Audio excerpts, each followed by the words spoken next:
Սուրճից է սկսում։ Չես թեյի բաժակ բան շատ խառնալինում։ Գոնե հավասար բան դրեք։ Էս ինչ է այս սարքերը։ Սկսենք։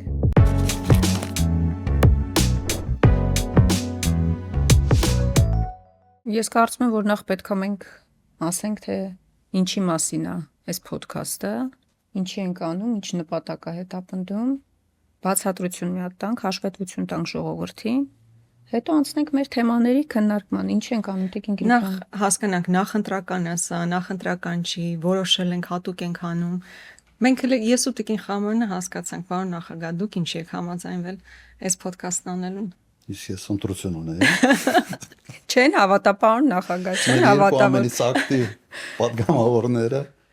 Չեն հավատա, հակառակը, ես ասում եմ, ասել են, որ զենքը դրել եք մեր գլխին, համոզել եք, որ այս հաղորդումը պետք է անենք։ Այդ ճակատից գրած է, էլի,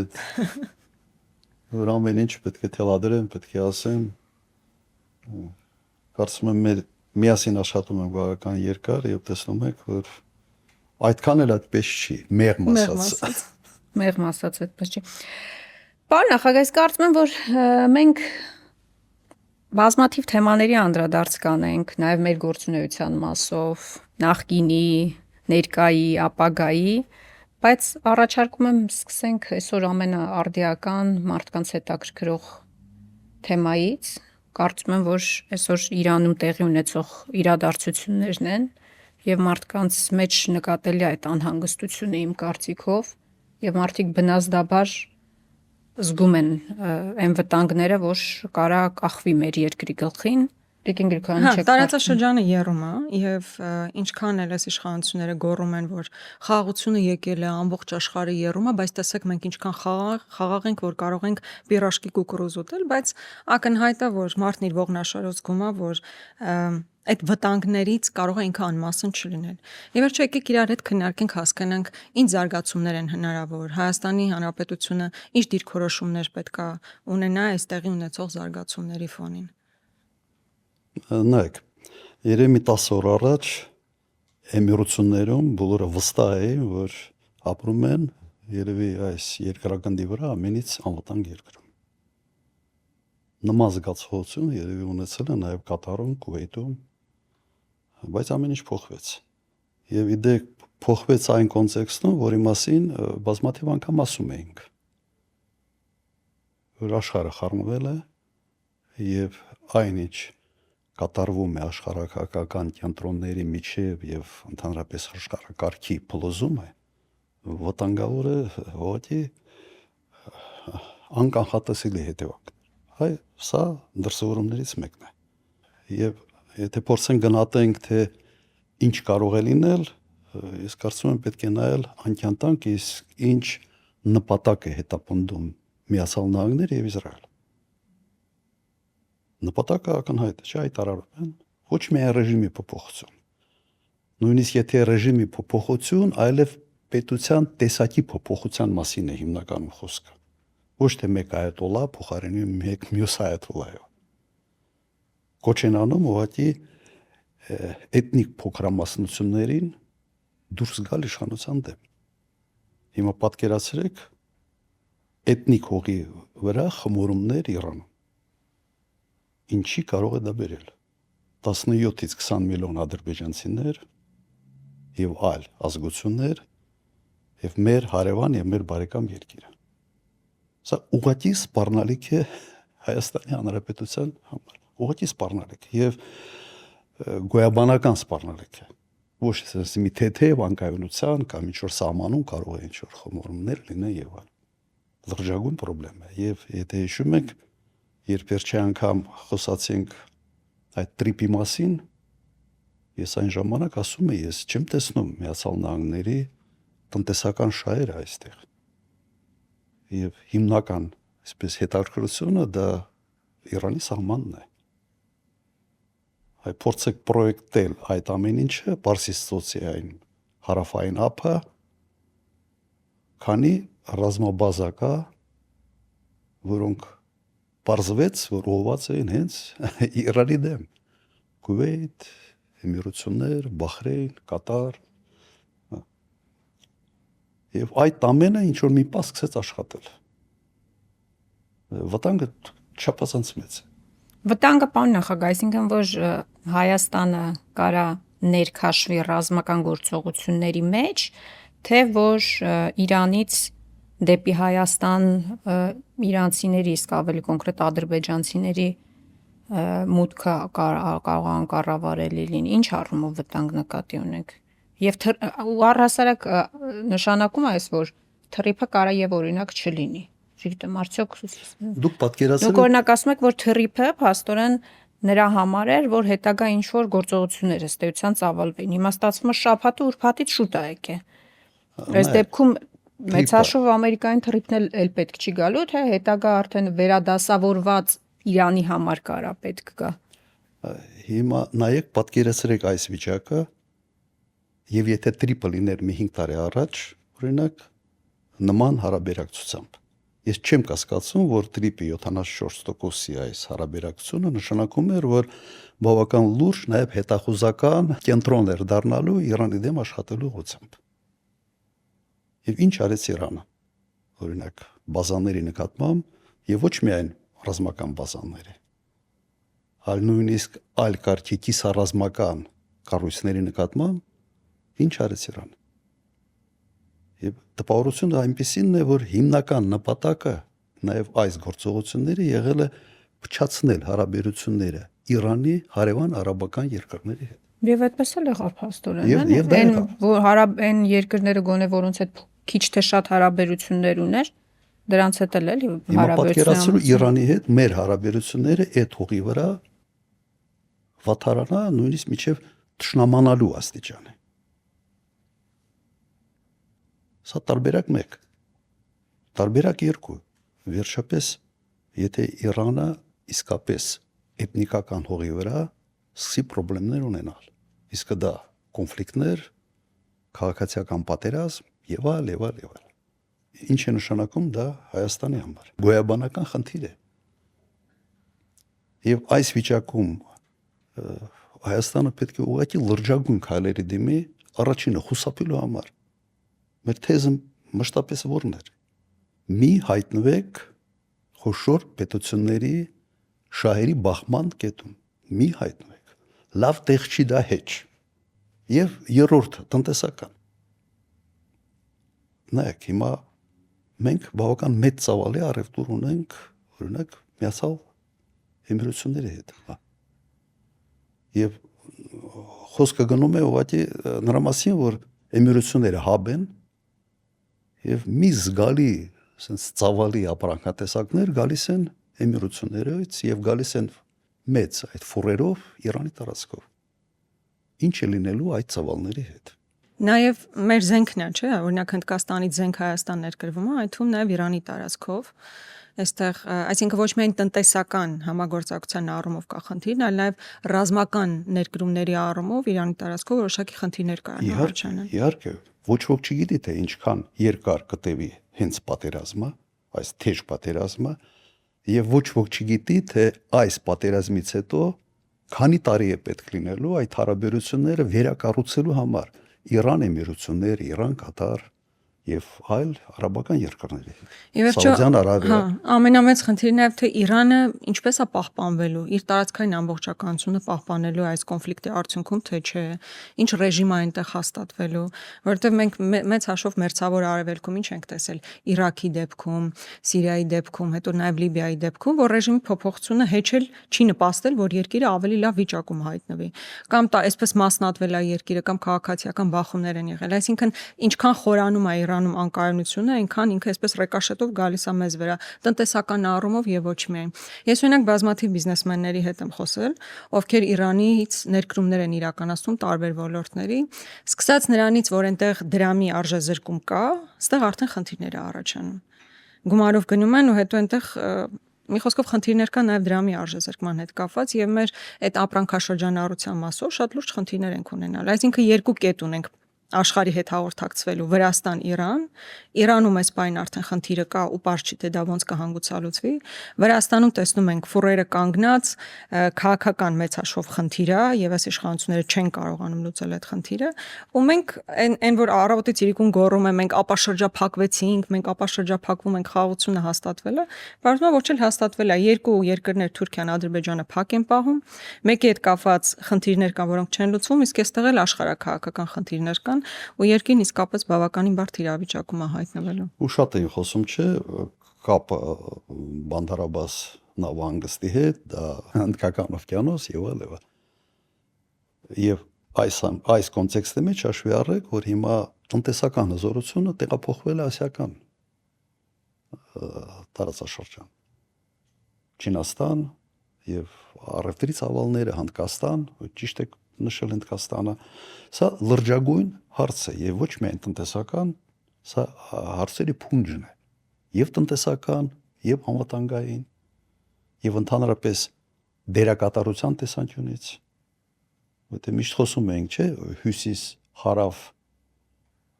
խաղաղության խաչմերուկ, այսպես կոչեցյալ այս իշխանությունների սիրած թեզը, որը իդեպ Ալիևն ընդամենը 2 շաբաթ առաջ մերժեց այնպես ուղղակի արհամարանքով, թե երբ Բայդենը հետ կգա խաղաղության խաչմերուկից կսկսի խոսալ։ Բայց սա լրջագույն խնդիր է եւ այս լրջագույն խնդիրը արդեն գոյացած եւ հենց առաջի օրերին այն թիթիզությունը, որը քաղաքական թիթիզությունը, որը ցուցաբերեց այս իշխանությունը, շատ ինձ համար որպես նախկին նախագահի շատ ծանր պատկեր էր։ Պերաշկին նկատի ունեն։ Այո, անպատասխանատվության։ Դե ասում եմ ես ժողովրդին ուզում եմ ցույց տամ։ Թիթիզության։ Նախագահ, բայց ասում եմ ես ժողովրդին ուզում եմ ցույց տամ, որ ամեն ինչ լավ է, խաղաղ է, հանգիստ է, հարց ու պատասխանին կառավարության հետ ազգային ժողովում ասաց, որ ես պերաշկի կերա Դուբայի շեյխերը գնացին Դուբայ մոլում նստեցին ի ցույց ժողովրդի, որ ամեն ինչ լավ է։ Միջազգային տրենդ է թելադրում։ Կարող է մի տեսակ մենք ենք շատ գույները խտացնում, սևացնում, հորետեսությունը մի տեսակ կարող է մեր մոտ շատ է, կարող է իսկապես ամեն ինչը լավ է։ Նայեք, մենք Մեզ ունենք ոչ մի բան չի լինի, մենք Թուրքիայի Ադրբեջանի հետ հարաբերությունները կկարգավորենք, Վրաստանին Իրանին կգա փոխարինելու Թուրքիան ու Ադրբեջանը։ Կարող է ասենց էս է ռազմավարությունը։ այդ մի հին անեկդոտ կար այդ բանի մասին, Լենինի մասին էլ, որ ասма пролетарская революция, необходимости, которые говорили большевики, свершилась, а это вершилось, а теперь танцы. Հիմա լրիվ ճիշտ հակառակն է։ Եթե այս սպառնալիքները մենք լուրջ չենք ընդունում, եթե այս սպառնալիքների նկատմամբ վերաբերմունքը այդպիսինն է, ապա ինչն է սպառնալիք ընդհանրապես, մենք պետք է փորձենք սպառնալիք բառի, այսպես ասենք, նշանակությունը վերաիմաստավորել։ Պարոն նախագահ, կներեք, մի բան պետք է ասեմ։ Կարող է մենք էլ չափազանցնում ենք ու ամեն ինչը մի տեսակ շատ ենք սպառնալիք ներկայացնում։ Դրանից էլ ժողովրդի մեջ տպավորությունը, որ մենք ինչ որ անընդհատ բացասական էներգիա ենք տարածում, վատ կանխատեսումներ ենք անում, մենք ազգային ժողովում չգիտեմ ինչ ջղային ելույթներ ենք ունենում, այսինքն անընդհատ այդ բացասական ֆոնի վրա ենք։ Դրան զուգահեռ իշխանությունները ասում են, որ այ մենք խաղաղարարներ ենք, պերաշկի ենք ուտում, կուկուռուզ ենք ուտում, չգիտեմ, ձեր նման, ձեր հետ ման ենք գալիս, էս ենք անում, են ենք անում, սեր են խոստովանում, սրտիկներ են անում։ Ու այդ ֆոնին մի տեսակ կարող է մենք,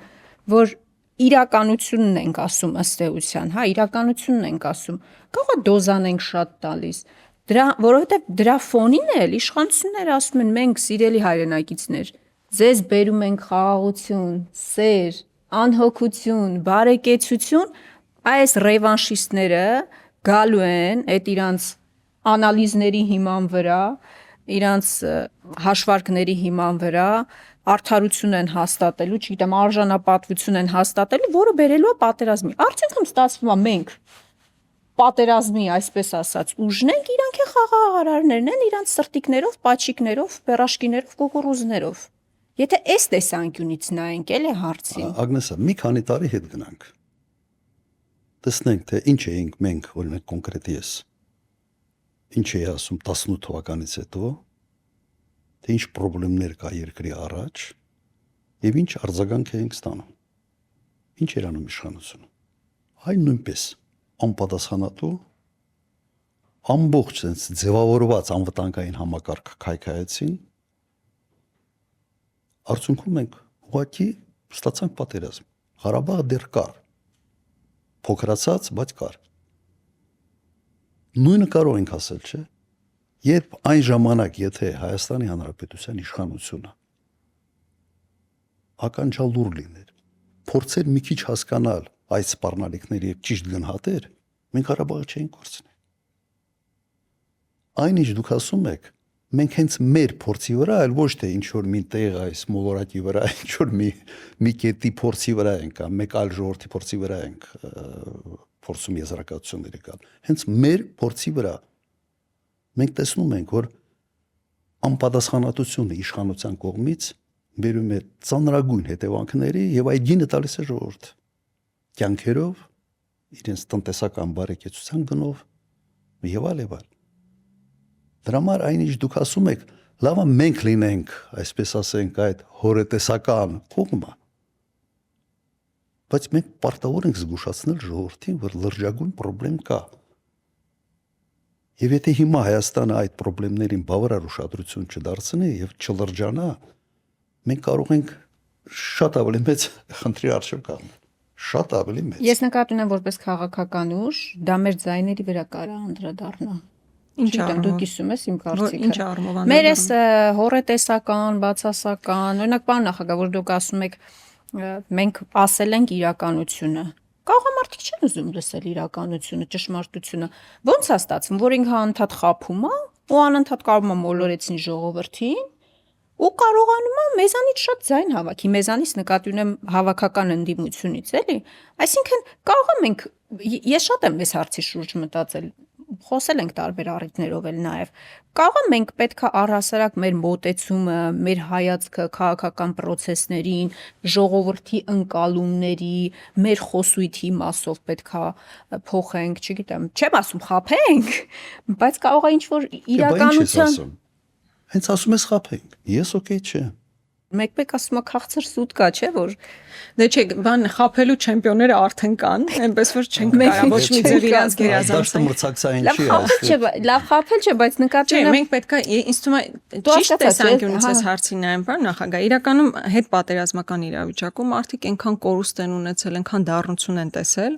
Հիմա մի մասը ընդհանրապես իզոլացված է բոլոր process-ներից, ոչ մի բանի մասին, ոչ ուզում է լսի, ոչ տեսնի, ընդհանրապես հետաքրքիր չի։ Իր առօրյա կենցաղով ապրում է, իր ընտանիքի հոգսերով ապրում, հազիվ փորձում է դա կարգավորել։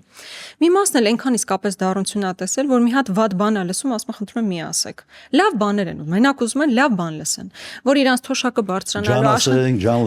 աշխատավարձը բարձրանալու, ամեն ինչ իդեալական ալնելու, խաղաղություն, ծլել, ծաղկելու ենք, բարգավաճելու ենք։ Ոնց որ այս բանը կա, էլի մարդիկ ուզում են լավ բաներ լսել։ Այն ինչ որ հիմա մենք խոսում ենք, դա ճշմարտությունն է, վտանգներն ու մարտահրավերները։ Հիմա ուղղակի պետքա ճիշտ աշխատել, ինձ թվում է այդ բանաձևը պետքա գտնել, ոնց ճիշտ պրոպորցիայով, ճիշտ բալանսով տալ այն վտանգները, որ կան, եւ լուծումները ու դրականին գնացող լուծումները։ Ինչ կարանք այդ խնդիրների հետ անենք, որ ի վերջո ճիշտ հանգուցալուծման գանք։ Աննա, մենք պոզիտիվ համաձայն ենք, մենք միշտ պիտի հաղորդենք, բայց մենք չենք կարող ստել վտանգների մասին եւ չենք կարող ստել այն երևույթների մասին, որոնք գայաբանական սպառնալիք են Հայաստանի համար։ Մենք ուղղակի դրա մասին խոսելուց պետք է լուծումներ առաջարկենք, թե ինչպես կարելի է խուսափել այս կամ այն խնդրի մեջ խրվելուց։ Անվտանգությունը այնպիսի բան է, որ դու կարող ես ամեն ինչ ունենալ, մեկ օրում կորցնել։ Եվ արտաքին անվտանգության մասին է սա, եւ ներքին անվտանգության մասին է։ Եվ անվտանգության մասին մարդիկ ավելի շատ սկսում են մտածել եւ խոսալ այն ժամանակ, եւ սպառնալիք այնքան ակնհայտ է, որ ուղղակի հնարավոր չի դրան չնկատել։ Ես հիմա ասում եմ, այն ինչ կատարվում է Իրանի հետ, ակնհայտ, sense առերևույթ սպառնալիք է, որի մասին պետք է խոսալ եւ լուծումներ առաջարկել։ Որն է այդ լուծումը։ Նույնիսկ նայեք, եթե մենք խոսում ենք օրինակ նույն տրիպի մասին, իսկ չի ասում, որ տրիպից հրաժարվել ընդհանրապես։ Ես առաջարկում եի լուծում, մեծացնել տրիպի մասշտաբը, ներգրավել այն պետությունները, որոնց նկատմամբ Իրանում ճշնամական վերաբերմունք չկա, հակառակ բարեկամական է։ Եվ ընկալումը տրիպի այդ դեպքում փոխվի մեր հարևանի կողմից։ Տրիպը չի դիտվելու որպես ճշնամական, այսպես ասենք, մի կառույց կամ մի պրոյեկտ ճշնամական։ Դե դրան Ամերիկան չէր համաձայն։ Լուծումը նայեք, տվյալ դեպքում Իրանի հետ առաջինը եւ նախաձեռնել եւ փորձել քայլել ձեռնարկել ոչ թե պիրաժկի ուտելով, այլ անել ամեն ինչ նաեւ որպես հարևան երկիր պատերազմը օր առաջ կանգնեցնելու ուղղությամբ։ Ինչ է արվում։ Փորձել են ինչ-որ զանգել, ինչ-որ կապվել, առաջարկներ տալ։ Մենք հարևան երկիր ենք։ Մեր չափով ոչ բյուջեով մենք կատարից մեծ ենք։ Քյուվետից էլ, այսպես առանձնապես շատ չենք զիջում այդ երկրներին, բայց մեր շահերը վտանգված են։ Մենք պետք է մի դիրքորոշում որդեգրենք, թե չէ։ Մենք պետք է փորձենք նաև եվրոպացիների հետ, Միացյալ Նահանգների հետ մեր ձայնը լսեցնել տար եւ ասել ստոպ։ Ես ուր եք տանում։ Դե մարդը զբաղված է, քարոզարշավ է անում։ Հասկանում եք, սա բան չի, սա այն դեպքը չի, որ դու կրիայպես արտահայտություն կա, չէ՞, Ստրաուսի Նեպալից, գլուխը տավազի մեջ կսես եւ որ դու բան չես տեսնում, մտածես թե քեզ էլ ոչ մեկը չի տեսնում։ Պարոն նախագահ, ես առաջարկում եմ թող ոչ մի բանի չխառնվեն, էլի։ Անպայման կփչացնեն։ Հաստատ դրանից հետևանքները ավելի վատ ալնելու, քան որ հիմա չեն խառնվում։ Բայց ես իմ առաջարկը ակտիվ քաղաքականությունն է։ Ոչ թե ակտիվ քաղաքականությունը աթոռդ պայելու համար։ Ակտիվ քաղաքականությունը քո երկրի անվտանգությունը ապահովելու ուղղությամբ։ Ես ուղղակի համոզված եմ, որ այդ արաբական պարսից ծոցի երկրները ամենօրյա կապի մեջ են այլ երկրների հետ, ամերիկացիների հետ։ Համոզված եմ, որ իրենք հազանգում են, որ ըստ էության Իսրայելը հասավ իր նպատակին։ Փչացրեց բավական երկարատև հարաբերությունները Իրանի եւ այդ երկրների միջեւ։ Հիմա մենք եւս պետք է այդ երկրների ցանկում հայտնվենք, վտանգը չափազանց լուրջ է։ Եվ մենք չենք կարող դրա մասին չխոսալ։ Մենք շատ մեծ թեմաներից ենք խոսում, բայց այս կոնֆլիկտի համատեքստում օրինակ խնդիր կա մեր հայրենակիցներն, ովքեր ապրում են Իրանում։ Հա, իրանց անվտանգության խնդիրը, իրանց պաշտպանության խնդիրը, դրանով էլ չեն զբաղվում։ Գոնե մտածես, որ լավ, իրանք գլոբալ առումով շատ բան չեն կարող անեն, բայց սեփական քաղաքացիներն են, հայրենակիցներ են, ովքեր ապրում են, ինչ որ ձև առնչություն ունենալ այդ խնդրին, դա չեն անում։ Հետո բազմաթիվ հայրենակիցներ կան, ովքեր հիմա դրսում են, այս չվերթների չեղարկման պատճառով չեն կարողանում հասանելիություն ունենալ դեպի Հայաստան գալ, այդ առումով էլ բավարար ջանքեր չեն գործադրվում։ Հիմա դե գիտեք, համացանցը ակտիվ է, տարբեր բլոգերներ, տարբեր հատվածներից վիդեոներ են հրապարակում, որ մնացել են պայմանական Շրի Լանկայում կամ ուրիշ տեղեր եւ չեն կարողանում գալ Հայաստանի Հանրապետություն։ Այսինքն, եթե գլոբալ բաների մեջ ներքաշվելու ռեսուրս չունեն, ապա սեփական հայրենակիցների ճակատագրի մասով հո կարող են ինչ-որ մի բան անել, բայց ցավոք դա էլ պատշաճ կերպով չի իրականացում, համենայն դեպս քաղաքացիների արձագանքն եմ ես ասում այդ առումով։ Նայեք, այս իշխանությունը ունի մի յուրահատկություն։ Ժողովրդի նկատմամբ արել է սարսափելի բաներ եւ մարսել։ Եվ իմ տպավորությունը այնպեսին է, որ իրենց թվում է, թե կարող են թքած ունենալ ամեն ինչի վրա։ Եվ եւս մարսել։ Ինձ համար օրինակ շոկ էր, երբ պատերազմում պարտված երրաբոլորը երրապատկած քաղաքական ուժը եւ առաջնորդը վերընտրվում են։ Իրենց համար սա այս ազդակը ուրիշ էր։ Կարելի է ինչ ասես անել եւ մարսել։ Հիմա հենց այդ նույն ձևը անում են։ Հիմա նույն ձևը անում են։ Իրենք թքած ունեն մեր քաղաքացիների այդ ստեղծված խնդիրների վրա, որոնք ուղղակի հետևանք են այս կոնֆլիկտի, Իրանում թքած ունեն ամեն ինչի վրա։ կա նախընտրական ինչ-որ մի ժամանակահատված, մտել են դրա մեջ, իրենց համար նախապատվությունը դա է, որովհետև աթոռ պահելու խնդիր կա, անում են սա եւ մտածում են հետո մի բանկը օրինակ մի բանկը ասենք մեր ժողովուրդը կմարսի։ Եվ տեղ ունեն այդպես մտածել։ Անհիմն չի, այսպես ասենք, այդ վարկագիծը անհիմն չի։ Բայց չէ, շատ է փոխվել, պարոն նախագահ, մարդկանց տրամադրվածությունը շատ է փոխվել։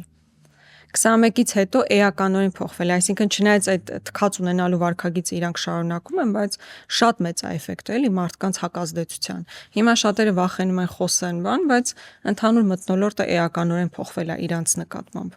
Հարցումներով երևում է դա։ Թեկուզ հիմա էլ հարցումները դարել են ոչ թե տրամադրությունները չափելու գործիք, այլ դարել է տրամադրությունների վրա ազդելու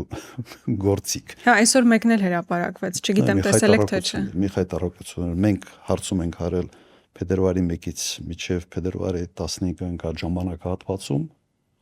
աղերս չունի այս հարցման հետ։ Ու մեր հարցման ոչ թե մենք ենք արել, սոցիոլոգիայի մասնագետներ ենք պատվիրել եւ ասեմ 2400 ռեսպոնդենտով այդպիսի մեծ քանակով մարդկանց հարցում Հայաստանում շատ վաղուց ոչ մեկը չի արել։ Կապ չունի այն հրապարակման հետ, որ այսօր վատի առաջ ասեմ։ Պրոբլեմ է սա։ Բայց այս իշխանությունը այդ տեսանկյունից լկտիանալու իսկապես առիթներ ունի։ Դե մենք էլ չենք խափում, պարոն նախագահ։ Նայեք, չխափելը օրինակ իմ պարագայում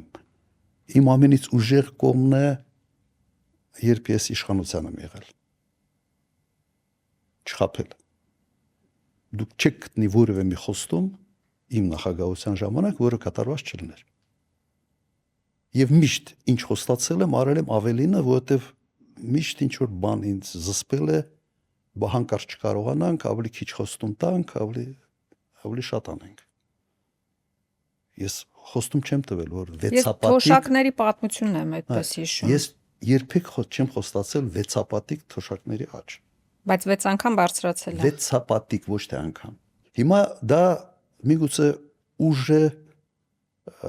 գործող նախագահի համար, եւ դա իմ ուժն էր։ Պարզվեց, որ չէ։ Անդիմադիր դաշտում դա ոչ թե ուժ է, դա դառնում է թուլություն։ Պարոն նախագահ, գիտեք, ես շատ եմ մտածել եւ 21 թվականի ընտրությունների արդյունքների մասին եւ հիմա մի քանի ամսից ընտրություններ են լինելու։ Այ որն է մեր խնդիրը, որն է ձեր որպես առաջնորդի խնդիրը, որ մենք մարդկանց չենք կարողանում լավ բացատրել կամ չենք կարողանում համոզել։ Իմ կարծիքով ոչ միայն խնդիրը այն է, որ նախ միած սերունդ է եկել, որը օբյեկտիվորեն չունի հիշողություն, կամ միած սերունդ, որը մանիպուլյացիաների տակ է ըստ էության ապրել, եւ կամ մի հատ էլ սերունդ, որը ձեր ժամանակ տեսել է այն, ինչ որ դուք արել եք։ Բայց իմ կարծիքով այս ամեն ինչից զատ մի հատ գուցե նաեւ ուրիշ խնդրեմ մենք ունենք կամ դուք ունեք անձամբ։ Կարող է ոչ թե պետք է այդքան շատ գործ անեք, այլ պետք է այդ գործի կեսի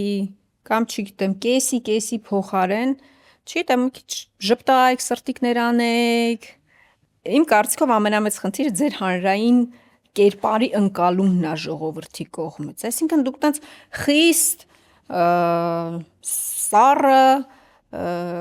ոչ էմոցիոնալ ոնց որ մարդ եք ընկալվում։ Իսկ մարդիկ sense մարդկանց զգարաններ ավելի բան է, էլի, չգիտեմ, քաղաքական գործիչների հանդեպ, էլի,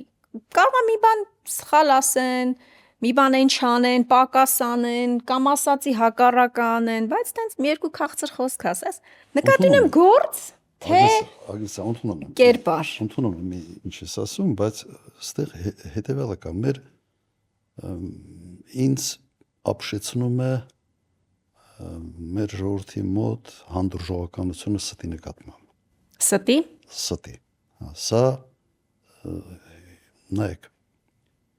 ես մեկ անգամ նույնիսկ հրապարակային այդ օրինակը բերել եմ գերմանացու վերաբերմունքը ստի նկատմամբ եւ մեր ժողովրդի վերաբերմունքը ստի նկատմամբ։ Գերմանիայում եղել է մեկ պաշտպանության նախարար, որի մասին ասում են, այս մարդը փոխարինում է Մերկելին, Անգելա Մերկելին վարչապետին, աստղեր քաղաքական դաշտում։ Եվ լրագրողները հայտնաբերեցին իր դիսերտացիայի մեջ մի բարբերություն պլագիատ, ինչ որ մինտեղից ուղղակի արտագրած։ Կարող է նույնիսկ տեխնիկական սխալ էր, որ տակին այդ հղումը չեն արել, որ սա այս միտքը ուրիշ տեղից է։ Երբ որ սա հայտնաբերվեց, այդ մարդը ներողություն խնդրեց, հրաժարական տվեց եւ քաղաքական ասպարեզից կորավ միջև հիմա։ Ձայնը ոչ մեկը չի լսում։ Հիմա ազգանունը չեմ հիշում, դա հայտնի պատմություն է։ Երկրորդ պատմությունը նույն Գերմանիայի նախագահ մի հրապարակում եղավ, որ ինչ որ ցածր տոկոսով վարկա վերցրել ինչ որ մի տեղից։ Կինը, նախագահի կինը։ Արդյունքում նախագահան հրաժարական տվեց, 2 տարի դատարաններով ապացուցեց, որ այդպիսի բան չկա, ինքը ճիշտ է, բայց պաշտոնը թողեց անմիջապես, որտեղ հանրային ընդվզումը այնպիսի մեծ էր, որ իրենք չէին կարող մնալ իրենց պաշտոնում։ Հիմա համեմատի այս ամենը մեր իրականության հետ, որ կարելի է 100 անգամ խաբել եւ այնուամենայնիվ ունենալ բավական մեծ զանգված, որը սիրում է, հավատարիմ է, պատրաստ է գնալ եւ քվեարկել այդ մարդու նկատմամբ։ Սա ամենից սարսափելին է, որը կա այսօր մեր հասարակության մոտ։ Եվ սա նաեւ պատճառներից մեկը իմ կարծիքով նա է կենսամակարդակի մեջ, ինչի են գերմանացիք ավելի լավ ապրում, քան Հայաստանում։ Որտեղ սա ձևավորում է լրջագույն պատասխանատվություն քաղաքական գործի մոտ սեփական ժողովրդի հետ այդ կոմունիկացիայի առումով։ Դե իրանք հայտնել են նաև իրանց պունկտուալությամբ, չէ՞։ Բայց այդ ճշտապահությունը դրանից գալիս է կարգուկանոն, դրանից գալիս է այդ դիսցիպլինա կոչեցյալը, որը յուրաքանչյուր երկրում պետք է ունենաս ինչ որ մի մակարդակի երկիրը ճիշտ ճանապարհով տանելու համար։ Պարոն նախագահ, բայց դուք շատ ռացիոնալ բաներ եք ասում։ Ընդհանրապես ընտրությունը, քաղաքական գործի վերաբերմունքը հիմնականում էմոցիոնալ է, քան ռացիոնալ։ Հայաստանում էլ գերէմոցիոնալ է։ Հիմա այդ մարդկանց մի խումբը ասում է, դե լավ, մեր տղու նման է, մեր տղան է, դες պիրաշկի աուտում գցում է նայում, մեզ նման պիրաշկի ուտողա, կուկրուզ ուտողա, ու կարևոր չի ինքը ինչ ձախողումներ ու տապալումներ ա ունեցել, էլի։ Իրան նման այդ նմանությունը տեսնելով ավելի շատ էմոցիոնալ կապ են զգում, քան թե կապ երկրի քաղաքացու եւ երկրի ղեկավարի, որ պետքա որոշակի ստատուս ունենա, գործերով ապացուցի ինքը ինչպիսին պետքա լինի։ Նկատում եմ ավելի էմոցիոնալ ֆոնի վրա ենք մենք դատողություններ անում, քան թե ռացիոնալ։ Ճիշտ է, եւ դա մեր խնդրեմն է։ Դա երկրի խնդրեմն է։ Հիմա Ագնեսան ասեց սառը իմ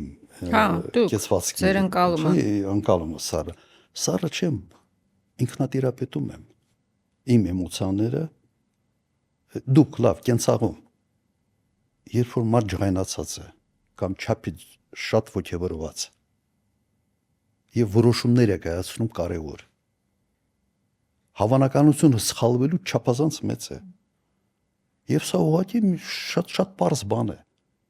Ջղայնացած ժամանակ կարևոր որոշում մի կայացրա, մի փոքր դադար փորձի հասկանալ իրավիճակը ոչ թե էմոցիոնալ անկյանտակ, բիոքիմիայի մեջ լրջագույն փոփոխություն է կատարում կարճաժամկետ եւ այդ փոփոխությունը ազդում է քողի աշխատանքի վրա։ Ասում եք, սա փաստ է, սա ապացուցված փաստ է։ Նայեք, մարդ կարևոր որոշում կայացնելուց պետք է կարողանա ինքը տիրապետի իր էմոցիաներին։ Հակառակ դեպքում սխալվելու հավանականությունը չափազանց մեծ է։ Հետո կան մասնագիտություններ, որտեղ հենց էմոցիաներ են պետք։ Հիմա դուք կարող եք պատկերացնել էմոցիաներ չունեցող կամ սառնասիրտ ինքնատիրապետող դերասան։ Պրոբլեմ է։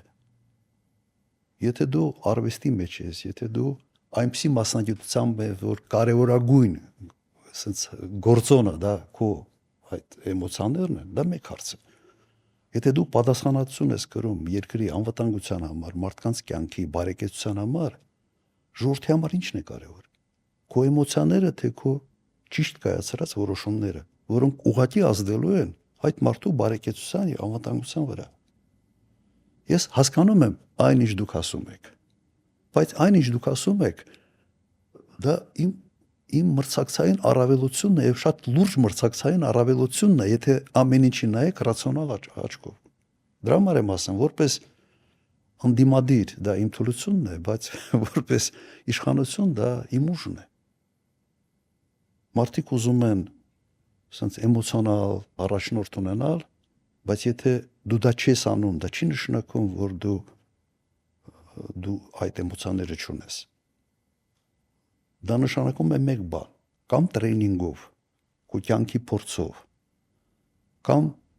քո բիոքիմիայով, այսպես ասենք, դու ունես այն հատկությունները, որոնք քեզ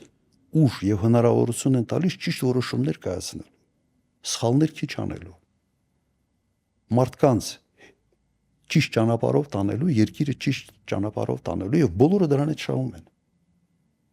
Հիմա ուրախանանք մենք մարդով, որը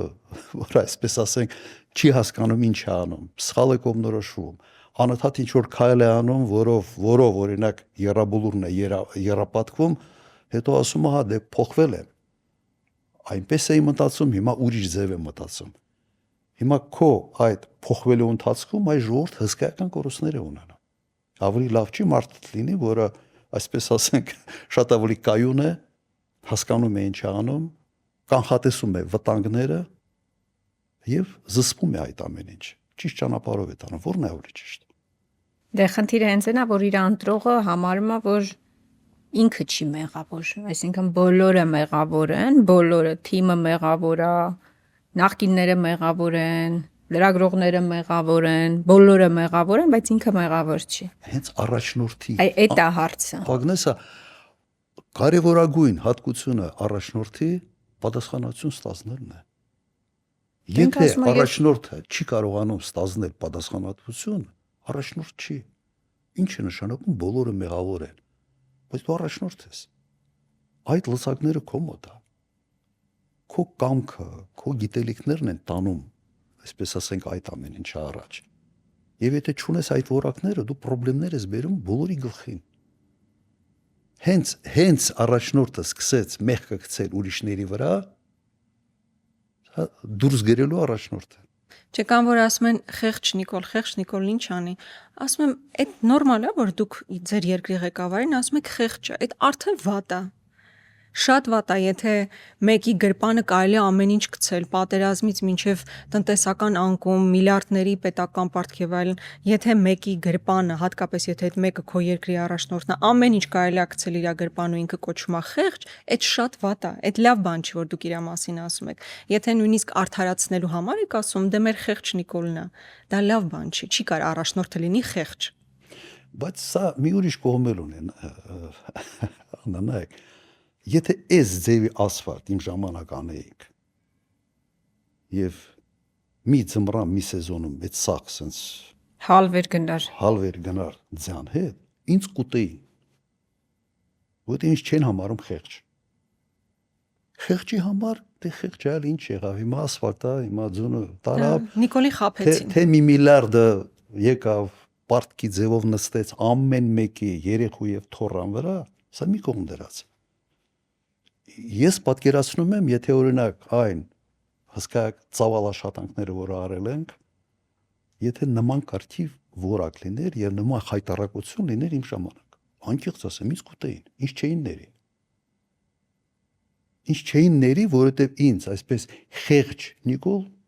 չէին։ Այսինքն ակնկալիքն էլ է ձեզանից այդ։ Այսինքն մարդը ոնց ներկայանում է, ակնկալիքն էլ իրարից։ Հա, ասում է դե ինչ անի, դե հիմա ասֆալտա, հիմա ձյունա եկել է, ինձ կուտեին։ Հիմա ստացվում է մի շատ sense պարադոքսալ մի իրավիճակ։ Այդպիսի թուլ իր որակներով ոչ adekvat այդ պաշտոնի համար մարդը պաշտոնավարում է, արհավիրքներ, կորուստներ է բերում երկրի համար եւ հենց իր այդ որակների համար իրեն ներում են։ Ասում են դե ինչ անի, հիմա խեղճ է, բայց մեզ նման է, էլի մի քիչ։ ու դառնում է մրցակցային առավելություն դա։ Դա դառնա ոչ թե մրցակցային, դա ավելի շատ sense բնութագրում է ինչ որտեղ մեր հանրային ընկալումը։ Դեռ եմ ասում, էմոցիոնալ են, դատողությունները շատ հաճախ էմոցիոնալ են, քան Բայց մենք թերացումներ։ ուզում ենք պետականություն ունենալ։ Մենք ուզում ենք ուժեղ պետականություն ունենալ, անվտանգ ապրել, լավ ապրել։ Եթե ուզում ենք, ուրեմն պետք է ընկալումը փոխվի։ Հակառակ դեպքում մենք մնալու ենք նույն տեղում։ Եվ պատահական չի, որ իմ պաշտոնավարման 10 տարիները եղել են ամենից տնտեսական առումով թռիչքային զարգացում, անվտանգային առումով որևէ խնդրեմ չենք ունեցել։ Ես այդ մտահոգությունը չեմ ունեցել, որովհետև բոլոր հարցերում դու կանխարգելի բավական լուրջ քայլեր ենք միշտ ձեռնարկում։ Հիմա ընտրության հարցը մեր ժողովրդին ինչ է ուզում։ Մի ղեկավար, որին պատրաստ է բոլոր անհաջողությունների համար ներել, նաև այդ անհաջողությունների գինը իր երեխայի կյանքով է տալիս,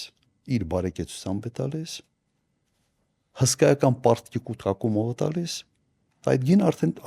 այսօրվա մեր պարտքը արդեն այսօրվա մեր միջին տարիքի քաղաքացու թորան վրա նստած պարտք է։ Պատրաստ են դրան։ Ես պատրաստ չեմ։ Բայց հիմա իսկապես փոխվել է, էլի, պարոն նախագահ, տրամադրությունները փոխվել է, մարդիկ տեսնում են, որ օր-օրի այդ պետական պարտքից սկսած մինչև այս ընդհանուր քաոսային իրավիճակ, ես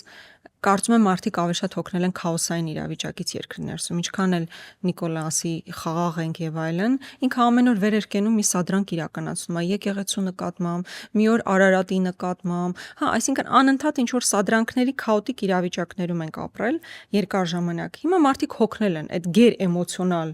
իրավիճակից հոգնել են եւ իմ մոտ տպավորություն կա, որ մարդիկ ուզում են ավելի խաղաղ, կայուն հանգիստ իրավիճակում ապրել, որ ամեն օր ստիպված չլինեն վեր կենալ ու այսպես շոկի մեջ ենթարկվել, թե նոր ինչա տեղի ունենում մեզ հետ։ Այդ առումով ես ունեմ տպավորություն, չգիտեմ քո տպավորությունները ոնց են, բայց այդ գեր էմոցիոնալ բանից, իրավիճակից մարդիկ ուզում են դուրս գալ, չեն ուզում անդադ այդ էմոցիաների մեջ լինել։ Կարող ենք եզրակացության գալ, որ իմ ժամանակ հոգնել են կայունությունից, անվտանգությունից, բարեկեցությունից, որ ամեն տարի աշխատավարձ էր աճում եւ հանկարծ ժողովուրդը ցանկացել է քաոս, անկանխատեսելիություն ղեկավարի կողմից։ Ոնց է դարձիր զուգահեռ։ Ձեր ժամանակ էմոցիա են ուզել, պարոն նախագահ, իմ կարծիքով։ Մեկ էլ ինչն է շատ քննարկվում, որ ես կարծում եմ, որ առիթներ դեռ լինելու են այս ֆորմատով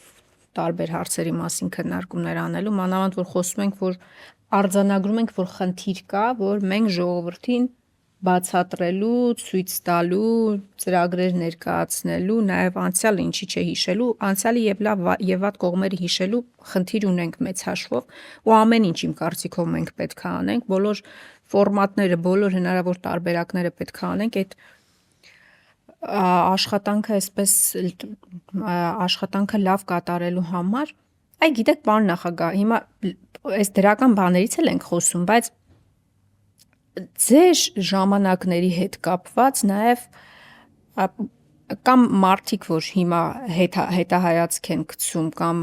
այս պայդրությամբ ձեր դիրքավորումը, որ փորձում են վերլուծել, ու սենց ակնկալիքը, որ ձեզանից կա մարդկանց մոտ, տարբեր մարդկանց մոտ, ոչ մեր ընտրողների, այսպես ասած, հետ զրուցելից, ես մի հատ բան եմ զգացել, որ մարդիկ ինչ որ ակնկալիք ունեն, որ դուք պետքա նաև խոսակ սխալներից, պետքա ասեք, որ ու այդ այն մարդիկ են, որոնք ընդունում են եղածը, այսինքն եղած դրականը իրանք ընդունում են ձեր ժամանակների, այսինքն ինստիտուցիոնալ նաև հիշողություն ունեցող մարդիկ են, բայց իրանք ասում են, ոնց որ սենց հակազդեցություն է մարդկանց մոտ էլի առաջանում, ասում են, ինչի չեք խոսում սխալներից, ինչի չի խոսում Քոչարյանը սխալներից, նաև այս դրվագով ես զգում եմ, որ մարդկանց մոտ ինչ-որ սենց ակնկալիք կա, էլի, կարող է այդ իրավիճակը փրկի նաև կոնտակտի մեջ մտնելու, մարդու հետ կոնտակտի մեջ մտնելու համար։ Ու նաև շատ-շատերն ակնկալում են, քանի որ հիմա քաղաքականությունը sense գերակտիվ է, ունենք երկրի ղեկավար, որ քայլում փողոցներով, չգիտեմ, պիրաշկի այդ տեսարանների ֆոնին ակնկալում են, որ դուք էլ շատ պետքա դուրս գաք մարդկանց հետ այդ շփումները եւ այլն, շատ ավելի sense կոնտակտներ ունենաք մարդկանց հետ, խոսեք նախկինում տեղի ունեցածի մասին։ Ի վերջո, ձեր կառավարումից հետո երկար ժամանակ հակաքարոզչություն է գնացել շատ ուժեղ, տարբեր միֆեր են ձևավորվել, այսինքն համ այդ միֆերի կոտրմամբ պետք է զբաղվեինք այս երկար տարիների ընթացքում, համ իրականում եղած սխալների պարզաբանմամբ, ներկայացմամբ եւ հիմա էլ մարդկանց հետ ինչ որ շատ ավելի ակտիվ շփումների ակնկալիք կա։ Գոնե ես դա տեսնում եմ, որ կա։ Նայեք, ես այնինչ ասում եք, ես ընդունում եմ, որ այդ խնդիրը կա։ Եվ ես օրինակ եւ վարչապետ եմ աշխատել եւ նախագահ եմ աշխատել, ես չեմ պատկերացնում, թե դու ոնց ես կարող լիարժեք կատարել քո գործը, լիարժեք, իսկ ինձ համար էֆեկտիվ կառավարումը դա համար մեկ հարց է։ Դե ես համոզված եմ, ոչ մի բան չանես, ոչ ինվեստիցիաներ, ոչ այլ ինչ որ մեծ բաներ, միայն էֆեկտիվ կառավարման արդյունքում դու կարող ես 15-20% բարելավել իրավիճակը։ Միայն արդյունավետ կառավարման արդյունքում։ Եվ երբ ես եկել եմ Հայաստան եւ սկզբից վարչապետ, հետո նախագահ, ես տեսել եմ ինչ վիճակում է կառավարման process-ը ընդհանրապես Հայաստանում եւ արագ փոփոխության հաջողությունը ես տեսնում եմ արդյունավետ կառավարման մեջ։ Սկսեմ դրանից, դա բերելու է շատ ավելի հետաքրքիր զարգացումների։ Ես չեմ պատկերացնում ոնց է կարելի դա համատեղել։ Ուղղակի ժամանակ չունես։ Հիմա կամ պետք է քո գործը տանեիր ռեալ արդյունք ստանալու համար, կամ պետք է քո գործը կիսով չափ անեիր, այդ ռեալ արդյունք չունենայիր, բայց մարդիկ ասեին, այս ինչ լավ է, ասենց մեր հետ փողոցում պիրաշկի է ուտում, էս անում, այն անում, հիմա ընտրության հարց է։ Հունք Աննա, Ագնեսա, ընտրության հարցը, դու քո գործը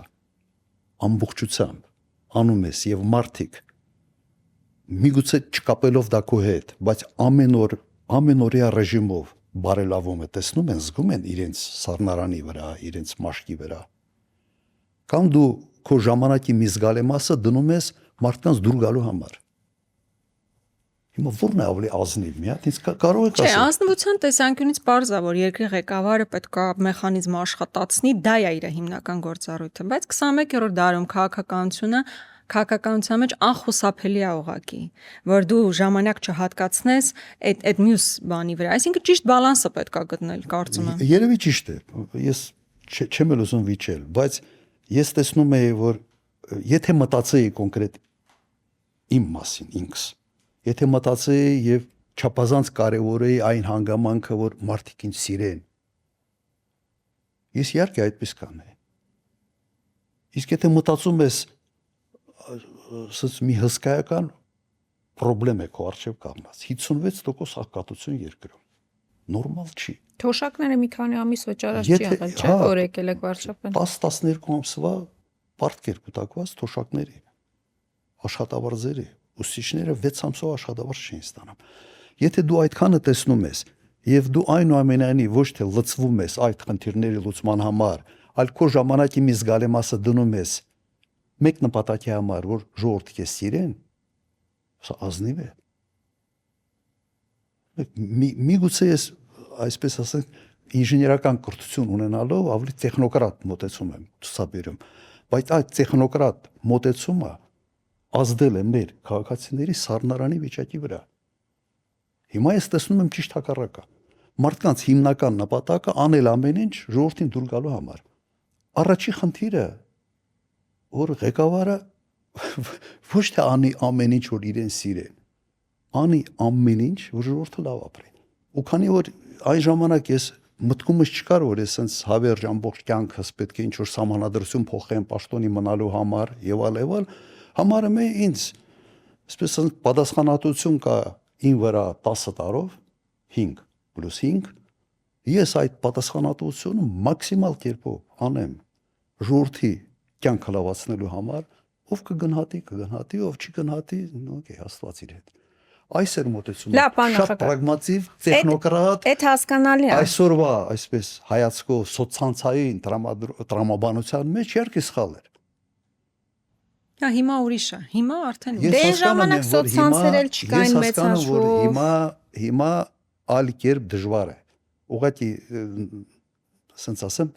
այդ պատճառով նաև ասենց պոպուլիզմը խեղդում է ռացիոնալ միտքը քաղաքական դաշտում։ Դե ամբողջ աշխարհում է տենց իմ Սա մի կարծիքով։ շղթա, այո, ամբողջ աշխարհում դա գալիս է այսպես սոցիալական ընդհանրապես լրատվական հոսքի ապակենտրոնացումից է գալիս։ Հասկանում եմ, բայց սա մի ժամանակաշրջան է, որը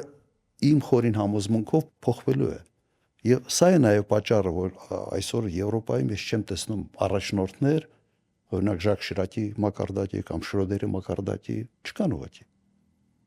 Որովհետև հիմքում մարդկանց դուր գալու, սիրվելու գործոնը ասենց առաջնային է դարել։ Եվ սա խնդրեմ է։ Եվ այդ նույն երկրներում, որտեղ քվեարկում են նման կարգի գործիչների համար, շատ արագ ուղղակի հիաստափվում են եւ ես տեսնում եմ, որ որոշակի կարոտ կա լրջության, միգուցե սխալվում եմ, կայունության, կանխատեսելիության, օրինակ իմ ժամանակ համոզված եմ, այդպիսի բան չի եղել, որ անկանխատեսելի մարդկանց համար անսպասելի ինչ-որ բաներ կատարվի։ Եվ կարծում եմ սա կարևոր է, որ մարդիկ հասկանան, թե ուր է գնում երկիրը։ Պարոն նախագահ, մենք նախընտրական մեծ հաշվով շրջափուլի մեջ ենք, ու ես խորապես համոզված եմ, որ մենք անընդհատ պետք է խոսենք ապագայի մասին, ինչ կարող ենք առաջարկել մեր ժողովրդին ու քիչ վերադառնանք անցել ավելի շատ ապագա։ Միևնույն ժամանակ, շարունակելով Ագնեսայի հարցը, անխուսափելի է, այո, պետք է խոսել նախկինում տեղի ունեցած սխալների մասին, բացատրել ոնց է տեղի ունեցել, ինչ է տեղի ունեցել, ինչի համար եք ափսոսում, ինչ կարող էր այլ ձև լինել, չգիտեմ, այսինքն բաներ, որոնք նախկինում տեղի են ունեցել, եւ ինչ որ ձև այդ հարցերը քննարկվում է։ Ես մի առաջարկ ունեմ, ուղղակի մի հատ ցանկ կազմեք այդ խնդիրների։ Ես տեսնում եմ մի բան։ Չէ, դուք սխալներ արել եք, պարոն նախագահ, այդ է հարցը։ Մարդիկ ասում են, դուք կարող եք ընդունել աշխատողը սխալ չանել, բայց ես տեսնում եմ բան, լիքը բաներ կա խնդրեմային, որ մարդկանց զայրացնում է, որոնք իդեպ իմ ժամանակահատվածում չեն եղել, բայց կախվել էին վրա։ Իրականում իմ ժամանակահատվածում չի եղած նաև խնդիրները կախվել են իմ վրա։ Բայց նաև ձեր ժամանակահատվածում են, չէ՞, պարոն նախագահ, խնդիրներ եղել ու մարդիկ ուզում են ձեզանից լսել։ Ամենամեծ խնդիրը, սխալը Հայաստանում եղել է իմ անկալման, որը ուներ ինչ որտեղ բացատրելի նաև պատճառներ, բայց այդ մի քիչ կիսաֆեոդալական բաներ կային, չէ՞, տեղերում ինչ որ մարդիկ, որոնք մեծ ազդեցություն ունեցել, հարցեր լուծողներ եւ այլն։ Ու մարդիկ հոգնել ու զզվել էին այդ մթնոլորտից։ Ամենից մեծ խնդիրը դրանից էր գալիս, բայց մի հատ հասկանանք այդ խնդրի աղբյուրը որտեղից է։ Այն ժամանակ ազգային ժողովը ձևավորվում էր եւ համամասնական եւ մեծամասնական ցուցակներով։ Մոռացել ենք, չէ՞ երևի։ Համոզված եմ, որ հիմա շատերը չեն էլ հիշում։ Եվ 131 падգամավորից, եթե չեմ սխալվում, մեծամասնական ավելի շատ էր ոնց որ, չէ՞։ Հա։ Մեծամասնականը անգամներով, չի ոչ թե անգամներով, այլ հիմա թիվը չեմ հիշում, բայց մոտարապես 131-ից 56-ն էր, եթե չեմ սխալվում, համամասնական։ Իդեպ այն ժամանակ ասենց ստաբիլ 5 կամ 6 կուսակցություն կամ դաշինք անցնում էին խորհրդարան։ Այդպես չէր, որ 2 կամ 1 կուսակցություն էր անցնում կամ 2-ն էին անցնում, մյուսը բոնուսով, բոնուսի համակարգ չկար։ Կար 5% շեմ, որը անցնելով մտնում էին խորհրդարան 5-6, բայց կար մի մեծ զանգված մեծամասնականով ընտրողներին։ Եվ այդ մեծամասնականով ընտրողները այն մարդիկ էին, որոնք տեղերում ունեին բավական լուրջ ազդեցություն։ Եվ մտնելով խորհրդարան, իրենք ձևավորում էին նաև, այսպես ասենք, որոշակի քաղաքական հենարան այդ ազդեցությունը պահելու եւ ինչ որտեղ զարգացնելու։ համակարգ այդպիսինն էր եւ յուրաքանչյուր իշխանություն ուզի թե չուզի մեծամասնությունը ձևավորվում էր նաեւ այդ մեծամասնականով ընտրված տեղերում ազդեցություն ունեցող մարդկանց միջոցով։ Սա այն ժամանակվա սահմանադրությամբ, այն ժամանակվա, այսպես ասենք, իշխանությունը ձևավորման մեխանիզմի մի մաս էր։ Սրա լավ կողմը որն էր։ Լավ կողմը նա էր, որ կար կապ ընտրողի հետ։ Հիմա շատ երկրներում չկան սենատոր, կա խորհրդարան, մինտեղ համասնական, մինտեղ տարածքը ներկայացնող։ Եղել են տարածքը ներկայացնող падգամավորներ, որոնք ունեցել են հստակ իրենց էլեկտորատը, իրենց ընտրողների ինչ որ մի զանգված եւ ներկայացնում են այդ տարածքը խորհրդարանում։ Սա այն դրականը, որը կար։ Բացասականը նա էր, որ այդ մարդիկ դառնում էին հարցեր լուծող իշխանության հետ սերտաճած, ոչ թե սերտաճ, իրենք իշխանության մաս են սահմանադրությամբ։ Եվ եթե նայեք նաև այդ մարդկանց, հիմնականում այդ անմարդիկ էին, որոնց մի մասը, այսպես ասենք, զայրույթ էր առաջացնում։ Մի կողմից գնում էին քվեարկում էին այդ մարդու համար, ուժ էին տալիս այդ մարդու այդ կարգավիճակը ունենալու համար, մյուս կողմից դժգոհում էին այդ մարդուց, դա այս մարդը խի է, ասենց կոպիտ ասած կամ հաբրգել, կամ համահանումա, կամ դու ես գնացել քվեարկել այդ մարդու համար։ Եվ իմ ժամանակ սահմանադրական բարեփոխումների նաև արդյունքում մենք այդ համամասնությունը փոխեցինք։ Հիմա ընդհանրապես փոխվեց։ Միայն համամասնական ցուցակով է։ Բայց կապը կտրվեց տարածք ընտրող падգամավորի մեջ։ Ուղիղ այդ կապը կտրվեց։ Միգուցե այստեղ պետք է ինչ-որ մի բան մտածել։ Բայց ինձ հասկացաք, ես օրինակ մենք ձևավորում ենք կոալիցիա։ Ձևավորվել է կոալիցիա 3 թե 4 կուսակցության միջև։ Նաև մեծամասնականներով ընտրվածն են ներառվել այդ կոալիցիայի մեջ։ Մի կողմից լավ էր, որովհետև տարբեր սոցիալական շերտերի շահերը ներկայացված էին խորհրդարանում տարբեր կուսակցությունների կողմից։ Ընդհանրապես 2003 թվականին 6 կուսակցություն է մտել խորհրդարան։ Բայց մեծամասնականով ընտրված մարդիկ եւս հնարավորություն են ստացել իրենց կարգավիճակը պահել, իրենց ուժը պահել։ Եվ սա իսկապես ստեղծում էր որոշակի դժգոհություն նաև տարածքներում, բայց իրենք իշխանության մաս էին։ Միգուցե կարելի էր եւ պետք էր այն ժամանակ շատ ավելի խիստ այս հարցերին լուծումը տալ։ Ուղղակի ինձ կոպիտ ասած բախտ է վիճակվել առաջի դեմք լինել մի երկրում, որը այդ անցումային շրջանում գտնվող երկիր էր իր բոլոր նման կարգի հետևանքներով։ Ինձ դուր էր գալիս այդ վիճակը, ոչ։ Ու այդ տեղերում այդ մարդկանց ինչ որտեղ նաև լկտի վարքագիծը, վատ վարքագիծը ուղիղ ասոցացվում էր երկրի ղեկավարի հետ։ Այսինքն դուք շատ հաճախ բնականաբար չեք էլ իմանա շատ փոքր հատվածում ինչ է տեղի ունենում, բայց ամենափոքր վարքագծային այդ վատ դրսևորումը ուղիղ կապվում է երկրի ղեկավարի հետ։ Օրինակ տարօրինակ կերպով հիմա օրինակ տենց չի։ Երբ որ տեղում մեկը քպայականն է, բոլորը մեղավոր են, մի հատ քայլ է անում, իրա որևէ գործողություն ուղիղ Նիկոլը չի ասոցացում։ Ասում են Նիկոլը լավն է, ինքը վատն է։ Իրա սեգմենտը, էլի ցավոք տենց է։ Այդ նույն Հարիֆի պատմությունն է, տվյալ դեպքում, հա, եթե ասում են դե ոնց կարա նախագահը չիմանա, ուժեղ մարդ է, հա, ուրեմն ինքը գիտի։ Հիմա եթե այն ժամանակ sense ձևացնեինք, որ թույլ մարդ ենք, բան չենք բանանում, Հարիֆ ենք կոպիտ ասած։ Հիմա էլ ասում են մեր խեղճը ինչ կապ ունի։ Մարդ է, sense սավորը ժպտում է, մեր հետ պիրաժկի է ուտում, ինչ կապ ունի սրա հետ։ Միգուցե ուզում եի ասել, դա էր ճիշտ, բայց դա կընթադրեր, որ պետք է ես ոչ թե երկիր ղեկավարեի, ես պետք է դերասանություն նաև անեի։ Նո վատ իմաստով դերասանություն, ամենայն հարգանքով բոլոր դերասանների նկատմամբ։ Բայց դուք ինձ հասկացաք, որ ստեղ նաև երկրի կառավարման մոդելը այդպիսինն էր եւ ինքը ենթադրում էր այսպես նման կարգի բացասական երևույթներ։ Այո, այս խնդրումը կար։ Լավ, պարոն նախագահ, ես կարծում եմ դեռ առիթներ մենք ունենալու ենք անդրադառնալու նախկինում տեղ ունեցածին եւ լավին եւ վատին, որովհետեւ կան թեմաներ, որ այդուհանդերձ հետաքրքրում է մեր հասարակությանը, բայց ես համաձայն եմ, որ ամենակարևոր բանը այսօր ապագան է մարդկանց համար։ Նախ ներկայի, նաեւ խաղաղության մասով, ներքին խաղաղության, արտաքին խաղաղության մասով շատ կարևոր է այդ ակցենտավորումը, բայց նաեւ տեսեք, մարդիկ մեզանից ակնկալիք ունեն, թե մենք ոնց ենք պատկերացնում ապագան, թե դուք ոնց եք պատկերացնում ապագան։ Եթե տենց կարճ վերհիշենք անցյալ նկատի ունեմ 18 թվականից հետո, 18 թվականից տեղ իշխանափոխություն է տեղի ունենում,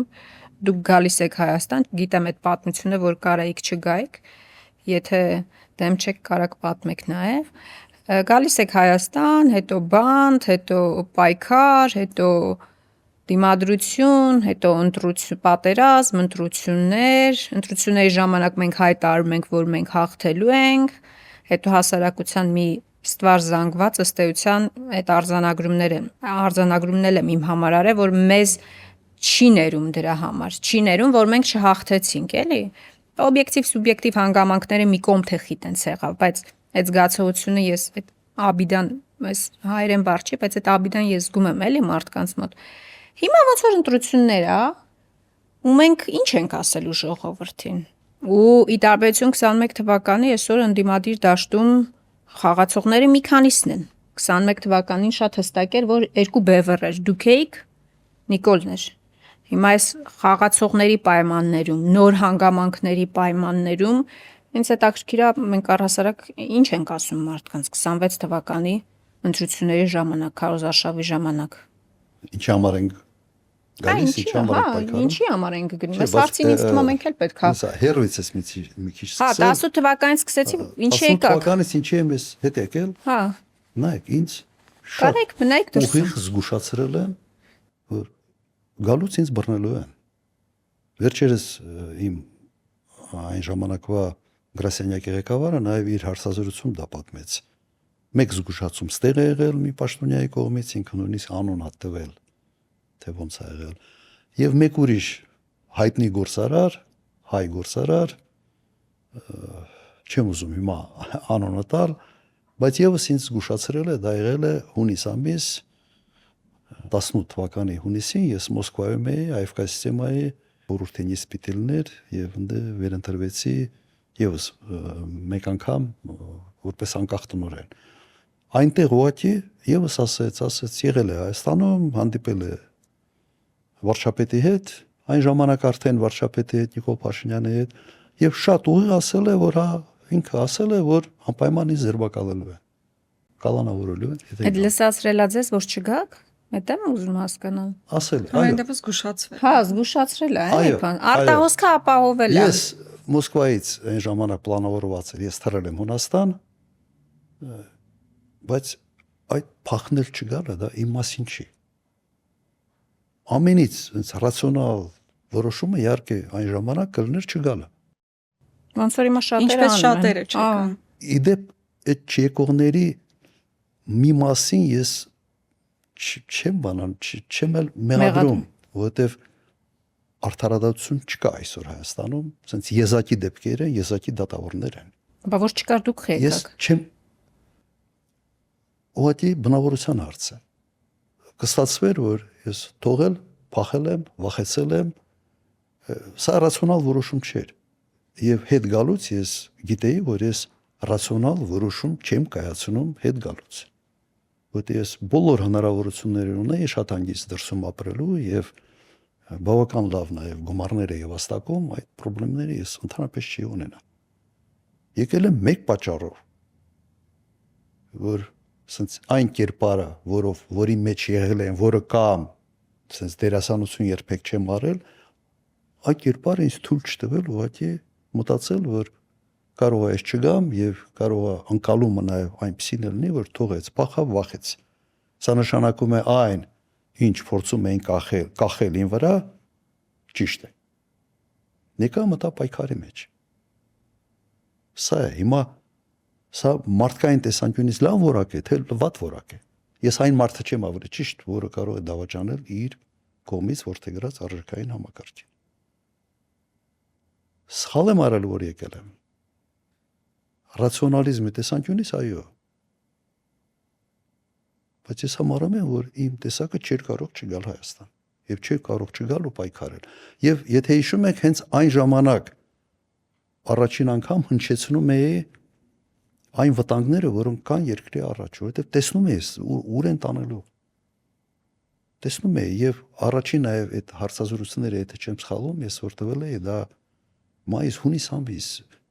իմ գրքում էի գրել, որը հրապարակվել էր աշնանը, որ Ղարաբաղի վրա վտանգները կախվել են այդպիսի վտանգներ։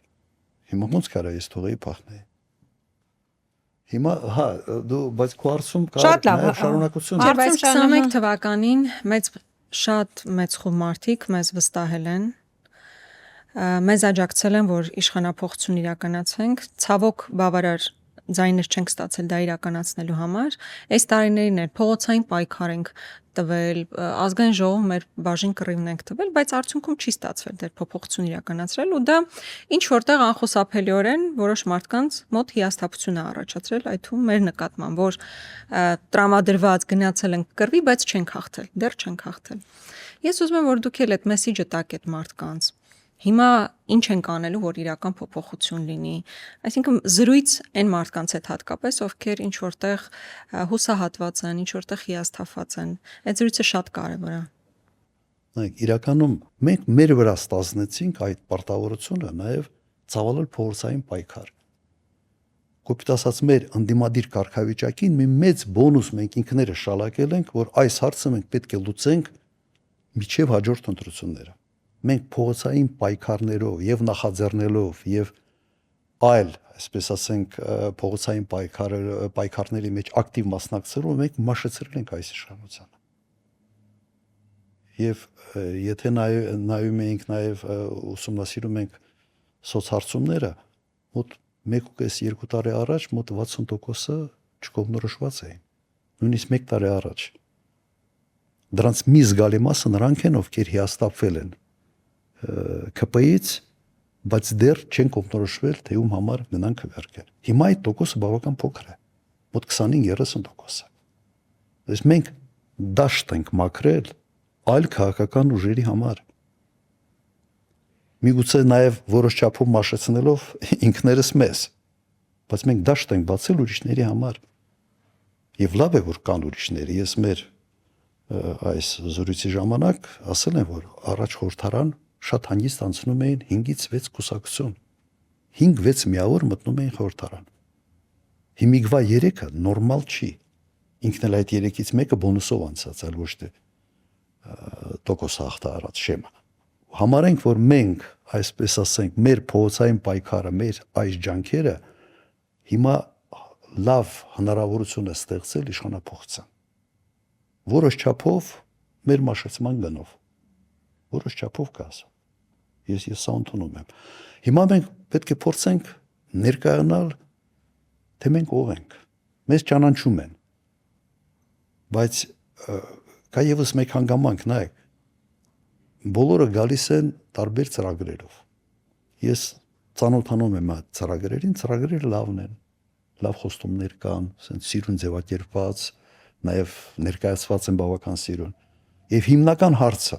իսկ ով կարող է դա անել։ Մարդ, որը արդեն ապացուցել է, որ կարող է դա անել, ընդունակ է, քաղաքական թիմ, որը ապացուցել է, որ պայքարող է, թե լրիվ նոր մարդիկ, որոնք այդ ցանկությունը ունեն, բայց դեռ չունեն փորձ եւ դեռ որևէ պրակտիկ տեսանկյունից քաղաքական պայքարի մեջ չեն դրսևորվել։ Հիմա մենք պետք է դիրքավորենք մեզ որպես մի քաղաքական ուժի եւ ես ինքս որպես մի առաջնորդ, որը ընդունակ է, արել է մի երկու անգամ ճգնաժամային իրավիճակում բավական լուրջ հաջողությունների հասել է եւ կարող է դա անել երրորդ անգամ։ Սա մեր մեսեջը պետք է լինի մեր ընտրողներին։ Բայց ես լիվ ընդունում եմ այն ինչ որ ասել եք, որովհետեւ այդ խնդրեմը կա։ Մենք որոշակի գին ենք տալիս մեր անզիջում պայքարի համար այս ընթացքում։ Չի լինում, որ երկու հոգի պայքարեն, մեկ այդ պայքարի ընթացքում ուժանա, այն մյուսը լրիվ կորի։ Հիմնական հարվածները մենք ենք ստացել այս ամբողջ 5 տարվա ընթացքում, 4.5, ու մոտ 5 տարվա ընթացքում։ Եվ սա այն հետևանքներն է։ Ստեղծված իրավիճակում կա յուրահատկություն։ Վերջի մամուլի ասուլիս ժամանակ ես մոտավորապես փորձեցի այդ յուրահատկության մասին խոսալ, որ ձևավորում են ավելի խոշոր միավորներ, մտնում են քաղաքական պայքարի մեջ եւ մենք ինչ որտեղ վերադառնում ենք այն իրավիճակին, երբ առնվազն 4-5 ընդհանուր միավոր կարող են մտնել խորհրդարան։ Բայց սա նաև նշանակում է հետևյալը, որ տարբեր սոցիալական շերտերի վրա ազդեցություն։ Սա նշանակում է, որ ամեն մի այդ միավորը փորձելու է ազդելով իր ընտրազանգվածի վրա մոբիլիզացնել այդ ընտրազանգվածը քվեարկելու համար։ Եվ սա նշանակում է, որ հետագայում եթե ձևավորվի դժվար թե մեկ կուսակցություն կարողանա ասենց 50+ հավաքի, դա այսօր այս պահի վրա դա ուղղակի չի երևում, սա նշանակում է, որ կձևավորվի որոշակի կոալիցիա, որը ավելի լայն շերտերի հայացքները ներկայացնող կոալիցիա կլինի խորհրդարանում։ Ես կարծում եմ դեռ բունկարոզարշավի տեխնոլոգիաների դիրքավորման մասին դեռ ավելի ծավալուն զրույցներ կունենանք, ամփոփենք Տիկին Գրիգորյան։ Կարծում եմ, հետաքրքիր բազմաշերտ տարբեր հարցերին անդրադարձանք։ Առաջիկայում էլ արդեն շատ ավելի կոնկրետ թեմաների փորձենք անդրադառնալ մինչև քարոզարշավ։ Առաջիկայում մենք մեր հիմնական ներկայացումն ենք, չէ՞, այսպես պրեզենտացիան ունենալու ենք եւ թիմի տեսանկյունից եւ ծրագրի տեսանկյունից, այստեղ ինչ որ բան կուզենաք ավելացնել։ Չէ, երևի դա արդեն։ Հա, Ավելի հստակություն կմտնի եւ հա բովանդակության տեսանկյունից այսքանը։ Լավ, ամփոփենք, չէ՞ սրանով, հա։